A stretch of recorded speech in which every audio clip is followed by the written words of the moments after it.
Our speaker or presenter today is Capers Jones, and it's his first presentation with STUG, and we welcome him. He's given many presentations in his working career. And Capers, I will turn it over to you. You're already the co-host, so you should be able to activate your presentation. And welcome, and thank you very much. Thank you all for attending. I'm see if I can bring up the first screen. The person on the right is not an actual person, it's a robot named Jia Jia, who's a robot created and controlled by artificial intelligence. And now we'll proceed into it a little bit. All the pictures in here were collected by using the phrase pictures of created by artificial intelligence. And continuing on down, here are some of the big inventions: paper, printing press, typewriters, newspapers, telephone, radio, automobiles, television, and then artificial intelligence. And what we're talking about today is artificial intelligence. And here are some examples of them. ChatGPT, I use Google Bard, which is now Gemini, Jasper, and others. And you see here where it says in blue, all of the pictures here were created by artificial intelligence using the phrase pictures of created by artificial intelligence. These things are high quality images and they can't be copyrighted. So every time you use that phrase, you'll get something interesting. And I used it for all the pictures in here, and I selected the ones that could not be copyrighted. So here, the first one, this is a picture of automobiles. Here's a new kind of driverless automobile. If you ever travel to China or Japan or Asia, you can see driverless cars all the time. And I'll show you some more later on that appear in Japan. So the first one is a driverless automobile. This is a Japanese self-driving taxi. So I like to travel in Japan, and the next time I'm over there, I want to take one of these self-driving taxis to see what it's like. Can you all see it? Yes. Yeah. Okay. This is a new prototype Mercedes-Benz that's also driverless and self-control. You just sit there, tell it where you want to go, and off it goes. Which brings up an interesting question. If it gets into an accident, who do you sue without a human driver?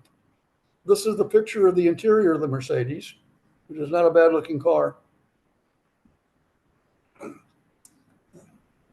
Okay, this is a new flying automobile, which might be possible by around 2050, and probably will show up in Japan and China before it goes over here, and in California before it comes to Florida. I like the architectural picture. Buildings built with 3D printers and are going to be very graceful and curved compared to the rectangular things we have. Uh-oh, something just happened. Uh-oh. Something, there we go. Look at the inside of this. This is made with a 3D printer. They use a kind of a plastic cement compound, and it oozes out of the printer. All these things keep popping up, sorry. And I think they're really nice. This is the interior of a building designed by artificial intelligence. It looks very modern and very clean. This is the shell of the outside of a house. These things look like pieces of wood, but they're really a plastic compound that's kind of dyed to make it look like wood. But because it's not cut from a tree, it can be molded into any shape. So you can get all kinds of graceful curves that you couldn't get with just a regular set of timber. And this is the kind of house we'll be living in if we live long enough to see them constructed. A lot different from the places most of us live in today. Very graceful, everything integrated, and really beautiful designs compared to what we live in right now. Okay. Now, I read a lot of books. I'm up to 20 books, and artificial intelligence can actually write books, but I never use it for that. I only use it for pictures because I like the pictures. But you can do books, television scripts, academic things, term papers, almost anything you can think of can be done by artificial intelligence now. One thing I'm going to be doing with this talk, when it goes to China, they're going to be using artificial intelligence to convert it into about a dozen languages, because the Beijing conference will have 1,000 people from 40 countries, so they need many languages. And artificial intelligence will do the translation. Now, I do history books from time to time, And this shows Herodotus ready to teach history versus a statue of Herodotus and then the other one. And if all goes well, you'll be able to hear someone famous from history talking later in the talk.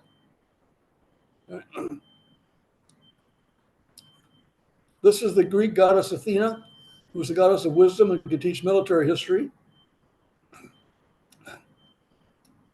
This is Zeus, ready to teach Greek religion. Don't these faces look like actual people, even though they're artificial intelligence? They look very realistic. This is the moon goddess, the Chinese moon goddess Chang'e, who could teach astronomy. This is Julius Caesar, dressed as a modern man who could teach military history. And now, coming up, this is Leonardo da Vinci, what he looked like in an original portrait and what he would look like today.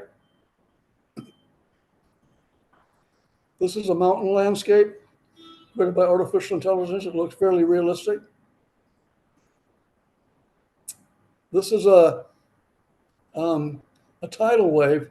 It's actually based on a famous Japanese painting, but this is an artificial intelligence recreation of it. Now, because this will go to Beijing, this shows a Chinese female warrior from around the period of 1000 current era, dressed in armor and ready to fight. And here's a male image of a Chinese warrior from the same period. Actually, it looks more Japanese based on the sword he's carrying, but it's supposed to be Chinese from the source I got it. And this one shows Genghis Khan. And all these faces created by artificial intelligence look extremely realistic. If you didn't know it was an AI picture, you couldn't tell that it wasn't an actual photograph. Now, this is since I go to Japan a lot, this is a Japanese robot getting ready to go out and probably be a receptionist or answer phones or work in a hotel. This is a new kind of airplane created by artificial intelligence, and some of them don't even need pilots. They'll go higher and go faster than today's. And this one could land vertically. It doesn't need a long runway. You just go to where you want to go, and it goes straight down and takes off straight up. This is a new kind of a seaplane that can be piloted by artificial intelligence and can carry thousands of military troops over long distances and land on the water. This is the inside of a new commercial jet that will be coming out probably in 4 or 5 years, a little bit larger than the ones we have today.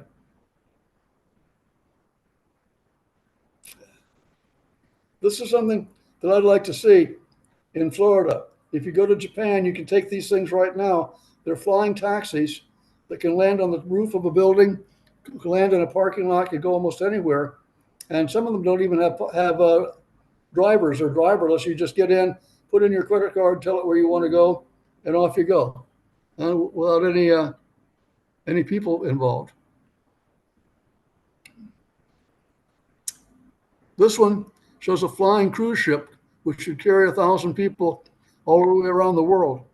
Look at the size of that thing. It's amazing what artificial intelligence can do. And see back in the tail, it looks like there's a viewing room back on the tail. Imagine having after dinner drinks while flying around the world on something like that. Okay, this one shows a flying bus controlled by artificial intelligence with 50 passengers, but no pilot. Hopefully they have a steward or a stewardess to serve food and drinks. Now, this one, because this is going to be in China, I didn't want to show real military stuff. This one shows a future aircraft carrier that also floats. It can fly. This is a future battle tank that's light enough to fly if you wanted to do it, but controlled by artificial intelligence. And these are already planes that are existing that can fly higher and faster than today, they can fly so high you can't shoot them down from the ground. You have to come in from space if you want to shoot them. And then this is a military robot.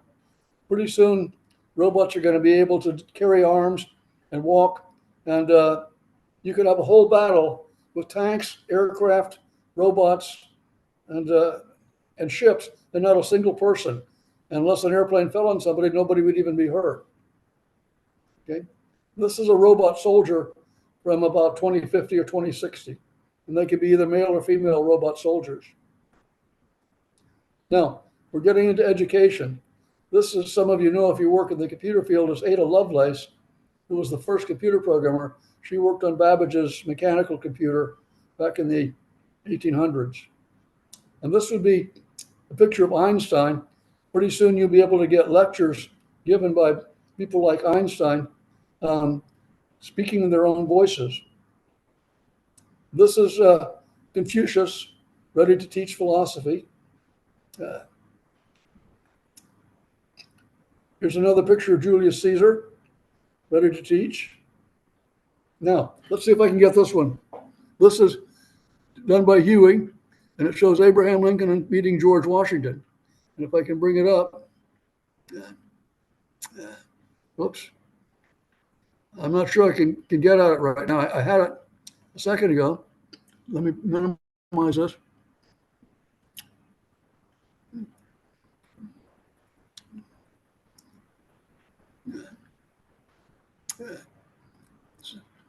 So I had this a second ago before we started. I'm not sure where it is now.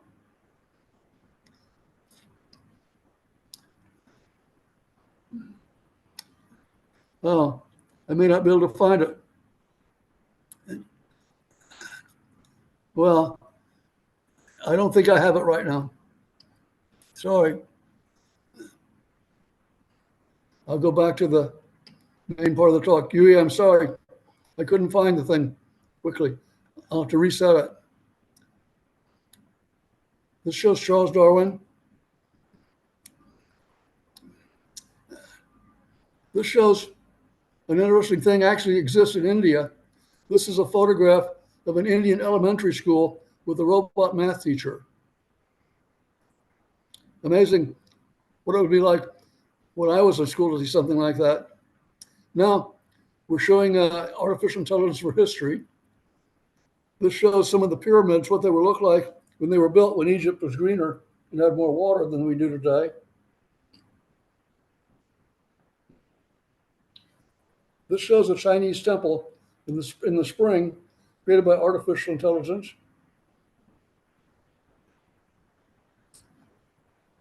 This shows another Chinese temple, this one in winter with the snow. It's amazing to me how realistic these things look. You think they were photographs, but they're actually all created by artificial intelligence. As some of you may know, there were a lot of people that came to America before Columbus. This one is Admiral Zheng He, who came here in about 1418. And look at the size of his ship, this big one in the back, compared to Columbus's ship. He was a famous navigator. Prince Henry Sinclair also came before Columbus, and there were 3 or 4 others. I have that's part of a book on voyages to America before Columbus, but this one is the most interesting because of the huge size of the ships. Now, this is a modern robot manufacturing for automobiles, and you don't see a single person anywhere in the picture. And this is what automobile manufacturing looked like in the 20s and 30s, back when I was growing up. You can see all the people working on it. Here's another manufacturing assembly line without any people involved in it. I have another study that says out of 165 million workers, 105 million could lose their jobs to artificial intelligence within about 10 years. Anybody that deals with information is at risk. If you're a mechanic or a carpenter, they can't replace you. And if you have to move around like a fireman or a policeman, they can't replace you. But if all you need is information, like hotel clerks and reservations and things of that sort, you could easily be replaced. Now, this one is interesting too. This shows a surgical robot getting ready to perform an operation on a human patient. And actually, robots are already being used in China and Japan for operations, and probably here in America too. Okay, and this is a 3D arm produced by artificial intelligence. Pretty soon, you can have all kinds of mechanical devices to replace limbs that are lost in accidents or have to be removed because of cancer. And this one shows a nursing assistant that's a robot, not a real person. And you'll find these in China and Japan. Also, artificial intelligence can generate music and actually play it on violins and pianos and other kinds of things. And that'll be interesting to see how that, whether they have the same feel for music that humans have. Okay, since I've worked in software for 50 years, this was what software development looked like at IBM when I was there. And since you're all in the computer business too, probably looked at the same when you were working. And this is what it might look like in 20 or 30 years. Yeah. No coffee breaks, I guess. Now we're coming to some of the more interesting stuff. Maintenance and customer support. I didn't like maintenance programming when I worked at IBM because it was not my own code and it was tedious to find other people's bugs. But let robots have it done by artificial intelligence would take away a lot of the grunt work and let the developers work on the new and interesting stuff. Now, this next thing is scaring all the television people that I've shown it to. This looks like a television news anchor, a human, but it's not. It's a robot that just looks like a person. And already in China, Japan, and parts of California, they have these robot news anchors that are starting to replace humans. And doesn't that look like a real person? Absolutely. It's amazing to me that something like that can actually happen today. This is an American news anchor from New York. She looks like a real person too. This one is from South Korea.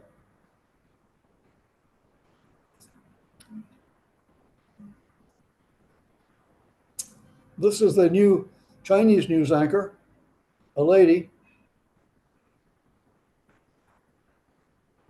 This one is a male television anchor from China, who's also a robot who looks very realistic.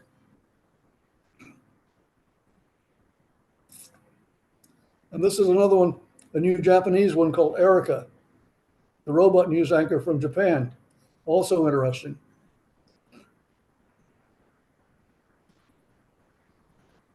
This one is from South Korea. This one looks realistic too. I wonder if we see any of them actually in Sarasota. There might be some here that we wouldn't even know about unless they said right on television that they were robots. You wouldn't be able to tell. This is another one from Kuwait. This one is from India.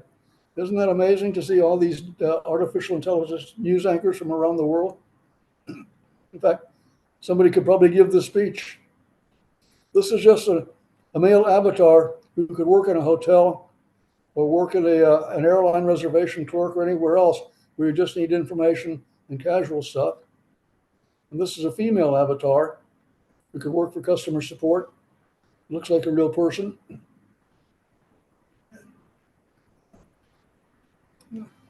Also, if you ever go to the hospital today, you talk to nurses, you talk to doctors, you fill out a lot of information, but the whole stuff could be done by robots instead of by real nurses and real doctors. At least the preliminary record keeping could be done that before you got to see an actual live doctor. No. This is another nursing assistant called Grace.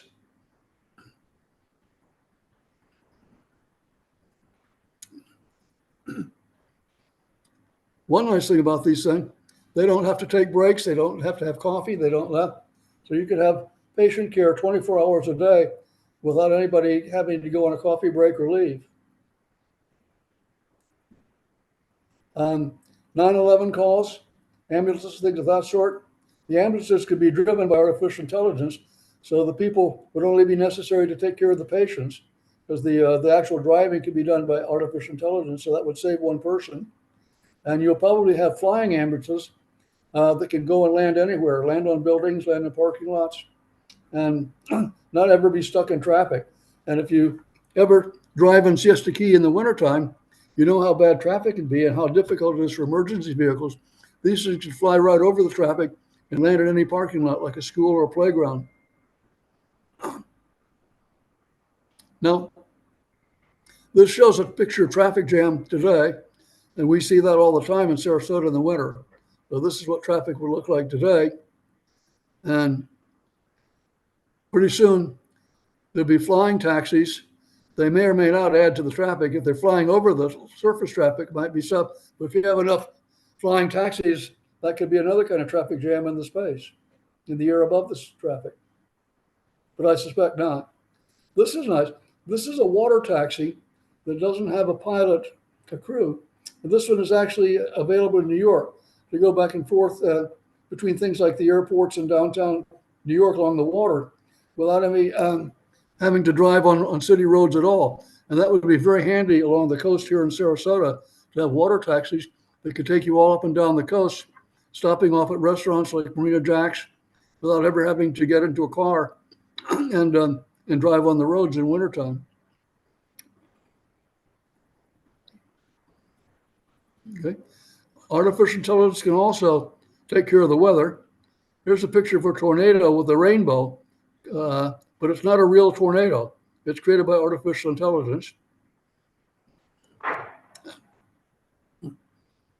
This is air traffic control. Right now, air traffic control is controlled by real people. And in crowded cities like New York and Chicago, it's pretty tense. But with robots and artificial intelligence monitoring traffic, their reactions are faster, and they can keep track of more airplanes than humans can, especially when the airplanes start to be piloted by artificial intelligence too. They'll be completely connected. So soon there'll be air traffic controls will be artificial intelligence as well as humans to speed things up.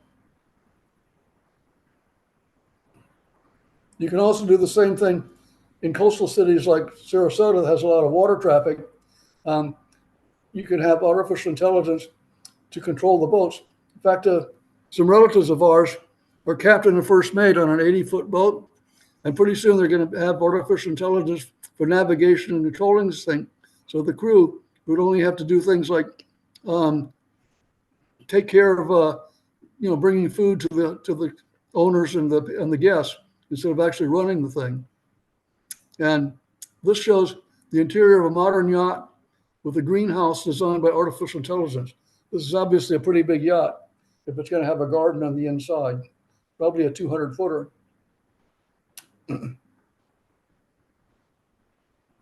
This is the overview of control room in a modern yacht. I think it would be nice to go in a thing like this. It would be very comfortable.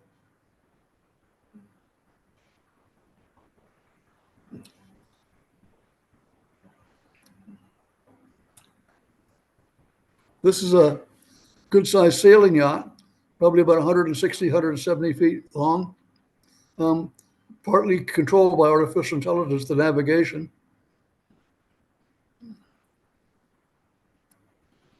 Now, how about this one? A yacht with a helicopter pad on it. Seems to me if you can afford a yacht, you might as well have a helicopter also. That would be a good-sized yacht. You pull into Sarasota, take your helicopter into downtown for evening meals and come back to the boat without any cars at all.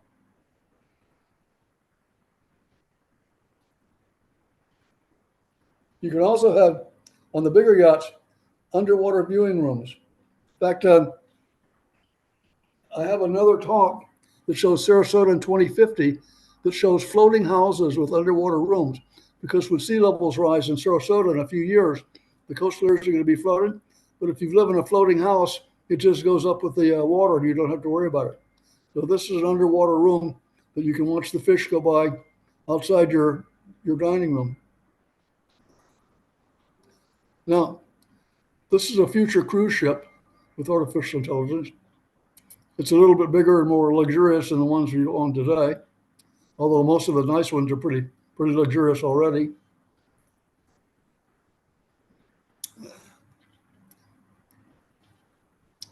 Okay, some cruise ships in the future are going to be big enough to have indoor gardens covered with plastic roofs, so you can stroll around inside the ship and smell the flowers while you're far out at sea.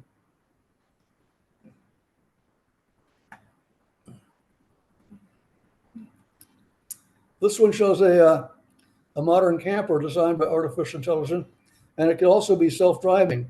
You could be sitting in the back or taking a nap while you drive up to Jacksonville or Tallahassee, and it drives by itself. This is the inside of a camper van designed by artificial intelligence.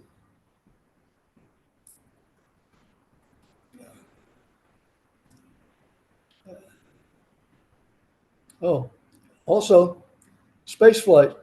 It seems to me that if you're going to travel long distances in space, artificial intelligence would be better than live crews because they doesn't need air, food, or water, and can last 1,000 years. So you could go all the way out to Pluto that take 25 or 30 years without any human, just with artificial intelligence.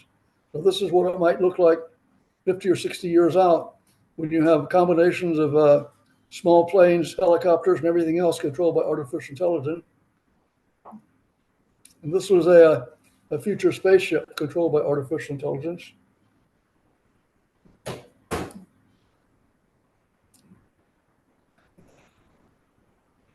This one shows imaginary robots controlled by artificial intelligence ready to explore a distant planet. And if you like science fiction, you probably have read stuff like this all the time. This one shows actually a working model of a robot designed by the space agency. When I was at IBM, I used to consult with them.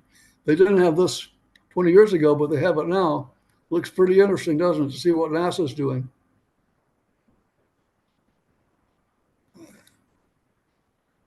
Okay, this could be a city on the moon by 2070. I would like to go to the moon for vacation. And probably with a big dome, you could have gardens on the moon too. It looks like they have plants here. Okay, this one shows future robots exploring distant planets in the future. And this shows a settlement on Mars with greenhouses underneath domes so you can have plants and things. And you have to add more oxygen to the air on Mars if you want to have the plants going outside. But the plants actually create oxygen. So the more plants you have, the better the atmosphere will be in Mars in the future.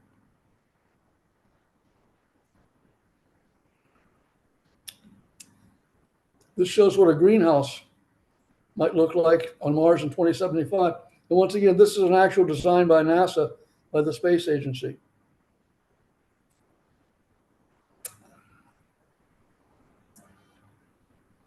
Here's another picture of a Martian greenhouse by 2075.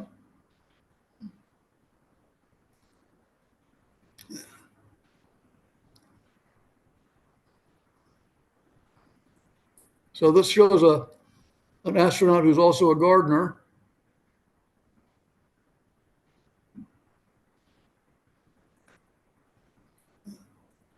And this is the last picture. This shows an astronaut looking back to Earth in 2075. So that's the last of the pictures.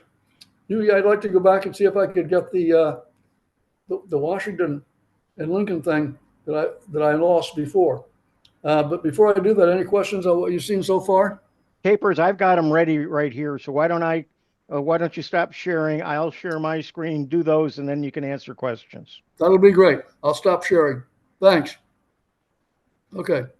All right, let me share. President Washington. My name is Abraham Lincoln. I have admired you for 100 years. I am finally glad to meet you. My thanks to Capers Jones for the opportunity to speak to this distinguished audience from the Sarasota Technology User Group. It was a wonderful experience meeting Abraham Lincoln. It is amazing what you can do with AI.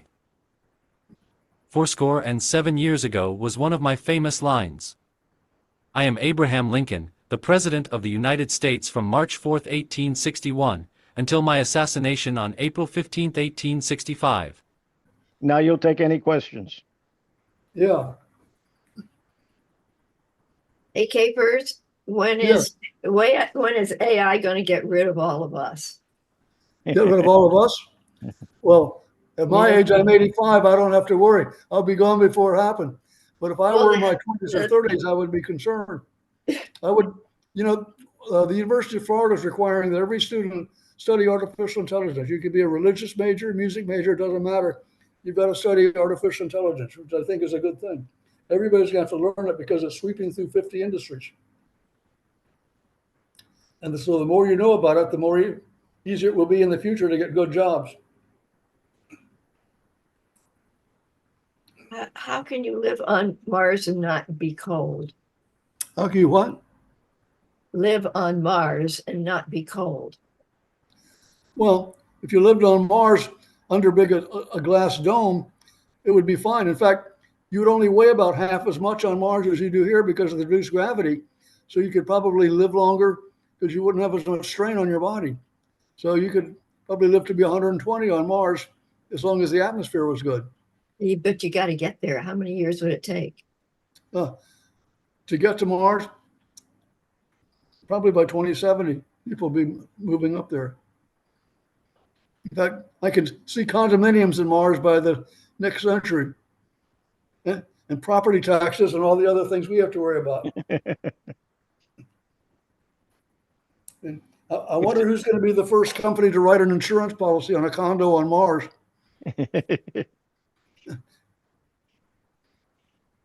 Comments or reactions to any of this? It's mind-boggling. You know, over the years, we always thought spaceships were coming around looking here. Maybe true, yeah. Yeah, And we're going to be those spaceships. yeah. We'll certainly eventually find out if there are any other living beings, at least in our universe. Yeah, if you read any of the news reports and watch some of the shows on TV where they're doing a lot of exploration, it's amazing the number and how far out they're going and being able to look at planets and suns and all of that out in areas that we never knew existed before. But I want to know something right here, having been in real estate. When am I going to get one of those circular houses?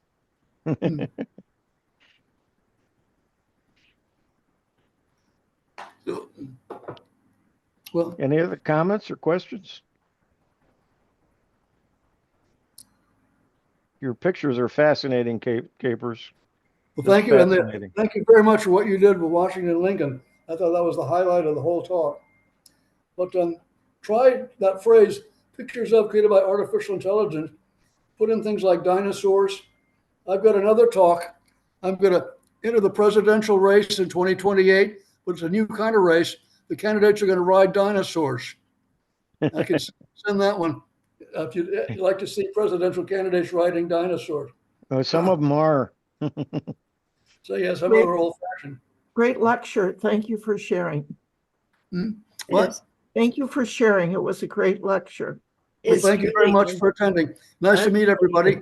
Nice to meet other computer people here in Sarasota. Yes, thank you, Capers. Does anybody else have any final questions or comments before we call it quits for the day? Go Attention. ahead, Margaret. Okay. First of all, Capers, thank you so much. I have to thank you for say that coming. it is somewhat overwhelming when you see all those wonderful avatars. They're so realistic, and it definitely would be very difficult to tell that it was artificial intelligence. It would take a conversation, and even then I don't know. But that's the issue I have. How do you think that what we'll know that they are putting these are in fact avatars, that they'll identify them for us so we know we're looking at a recording basically? Well, one of the legal issues is people are trying to insert artificial intelligence stuff and pretend it's things that they did. So all the publishers are requiring that you identify if they used artificial intelligence. And pretty soon there's going to be a whole new kind of lawsuits and legal things about people pretending to do real things and it's actually artificial intelligence. So you've got to be careful with it. Everything I write now, I say I use artificial intelligence for the pictures, but not for any of the text. And I never use it for generating text, even though it does it very easily. Right. I do enjoy using it at part of Grammarly, using that Grammarly option to have it redo it. I have to be very careful though, because it doesn't always recognize not. So if I say do not, it just ignores it. So you always have to be very cautious with it. But I do find that it helps cut down my text so it's more to the point. So that's I do really enjoy it. But I have to say that it is it's just disconcerting when you see things like what you showed us. And again, the idea that Lincoln and Washington could talk, it'd be lovely if they could have a conversation. Yeah. But again, it's that kind of thing of like, how are we going to really know what's real? And I'll add one more thing. I hear that the actress Johansson, her voice was recently used or sounded like her voice in one of the something someone did with some artificial intelligence recently. So she's suing already. Yeah, and they pulled it already. Okay. Yeah. So anyways, it was delightful. Thank you so much. Well, thank you. Thank you all for attending. Thank you, Capers. Okay, thank you. We'll sign off then. Thank you very much, Capers. Bye-bye, everybody. Thanks, everybody. Thank you very much. Thank you, Huey. Bye. And Huey, thanks very much for what you did today. I appreciate it. All right.